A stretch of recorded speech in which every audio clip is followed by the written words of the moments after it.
ছাত্রছাত্রী আমার চ্যানেলে ভিডিওটি দেখার জন্য স্বাগত জানাই।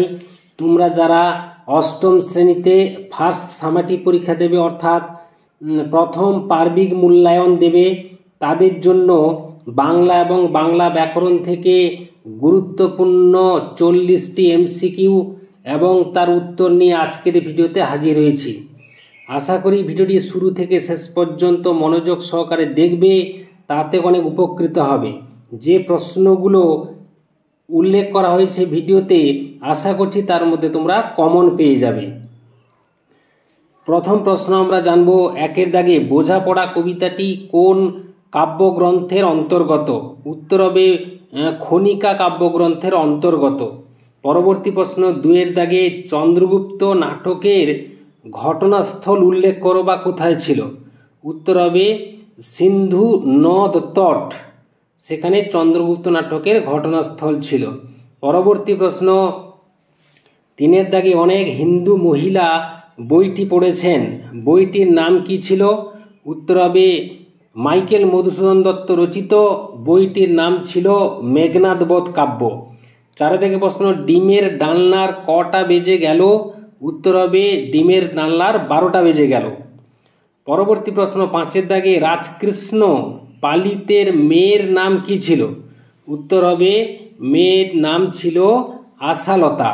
পরবর্তী প্রশ্ন ছয়ের দাগে, হাসছ কেন খোকা, এটা কি নাট্যশালা?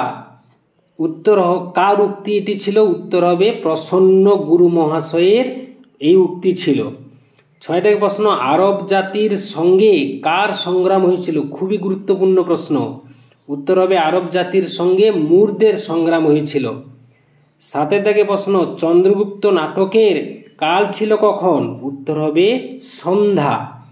আটের দাগে প্রশ্ন, চতুর চড়াই পাখি কোথায় বাসা বাঁধে? উত্তর হবে চতুর চড়াই পাখি কবির ঘরে বাসা বাঁধে। নয়ের দাগে প্রশ্ন, অপুর বাবা মায়ের নাম কি ছিল? খুবই গুরুত্বপূর্ণ প্রশ্ন। উত্তর হবে অপুর বাবার নাম ছিল হরিহর এবং মায়ের নাম ছিল সর্বজয়া। 10 দাগে প্রশ্ন, বালক অপু কোথায় খরগোশের ছবি দেখেছিল? উত্তর হবে বর্ণ পরিচয় বইতে খরগোশের ছবি দেখেছিল। 11 থেকে প্রশ্ন, প্রাবৃটে শব্দের অর্থ কি? উত্তর হবে প্রাবৃটে শব্দের অর্থ বর্ষাকাল। 12 থেকে প্রশ্ন, পরবাসী শব্দটিতে ধ্বনি পরিবর্তনের কোন নিয়ম প্রযুক্ত হয়েছে? উত্তর হবে স্বরভুক্তি। 13 থেকে প্রশ্ন, চন্দ্রগুপ্ত শব্দটির দল বিশ্লেষণ করো, জল হয়ে গেছে এটি দল হবে। উত্তর হবে চন্দ্রগুপ্ত, 4টি দল। পরবর্তী প্রশ্ন 15 দাগে, রাজহাঁসের ডিম আনতে কে গিয়েছিল? ছল হয়ে গেছে, ছিল হবে।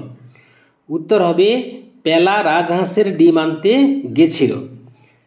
16 থেকে প্রশ্ন, চন্দ্রগুপ্ত কোথাকার রাজপুত্র ছিলেন? উত্তর হবে চন্দ্রগুপ্ত মগধের রাজপুত্র ছিলেন। 17 থেকে প্রশ্ন, রাজার প্রতি রাজার আচরণ, বক্তাকে? বক্তা হলেন পুরু। পরবর্তী প্রশ্ন 18 থেকে, ভারতবাসী মিথ্যা কথা বলতে এখনো শিখে নাই, বক্তাকে? বক্তা হলেন চন্দ্রগুপ্ত। 19 থেকে প্রশ্ন, রত্ন গেটার দেন, রত্ন হয়ে গেছে রতন হবে, রত্ন গেটার দেন রতন, এখানে ধ্বনি পরিবর্তন কোন নিয়ম কাজ করেছে? উত্তর হবে মধ্য স্বরাগম বা স্বরভুক্তি, এই নিয়মটি এখানে প্রযুক্ত হয়েছে। 20 দাগে প্রশ্ন, ভালো মন্দ যাহাই আসুক ড্যাশ লও সহজে, কাকে সহজে নিতে হবে? উত্তর হবে সত্যের লও সহজে। 21 থেকে প্রশ্ন, বেঞ্চ গ্রেটার দেন বেঞ্চি, এখানে ধ্বনি পরিবর্তনের কোন নিয়ম কাজ করেছে? উত্তর হবে অন্তঃস্বরাগম। 22 থেকে প্রশ্ন, মেঘনাদবধ কাব্যের কোন স্বর্গে মেঘনাদকে বধ করা হয়েছিল?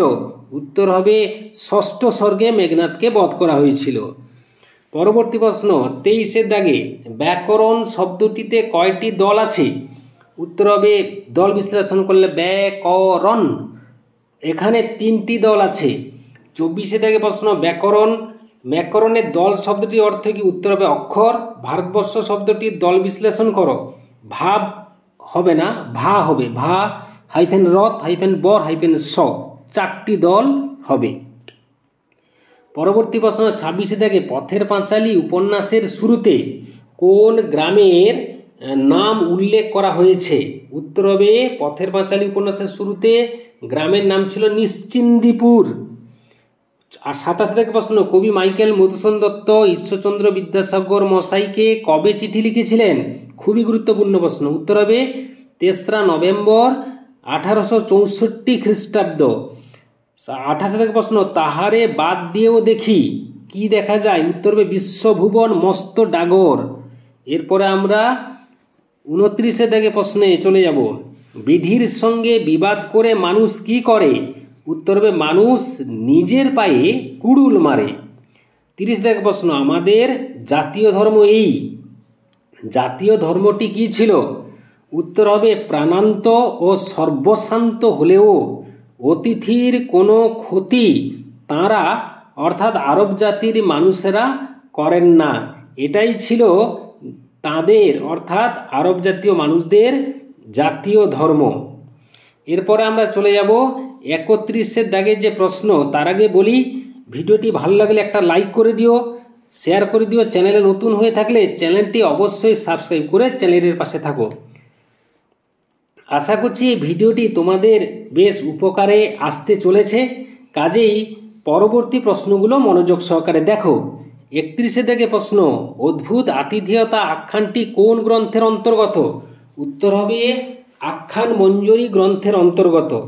32 থেকে প্রশ্ন, কোন বিষয়ে কোন জাতি আরবদের তুল্য নয়? উত্তর হবে আতিথেয়তা বিষয়ে আরবদের তুল্য নয়। 33 থেকে প্রশ্ন, হেলেন কে? হেলেন হলে সেলুকাসের কন্যা। একটা জাতি বলতে কোন জাতি?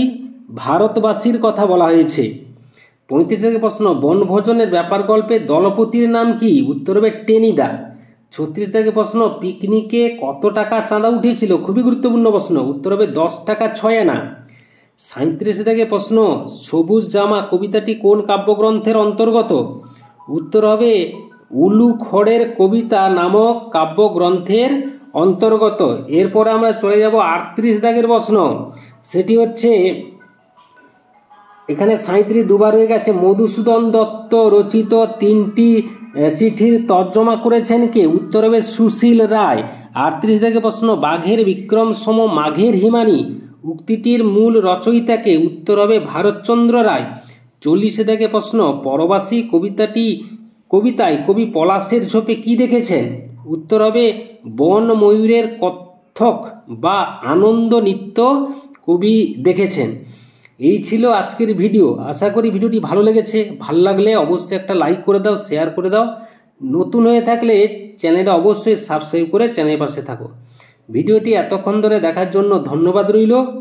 এরপরে আমরা পরবর্তী ভিডিওতে তোমাদের সঙ্গে দেখা হচ্ছে।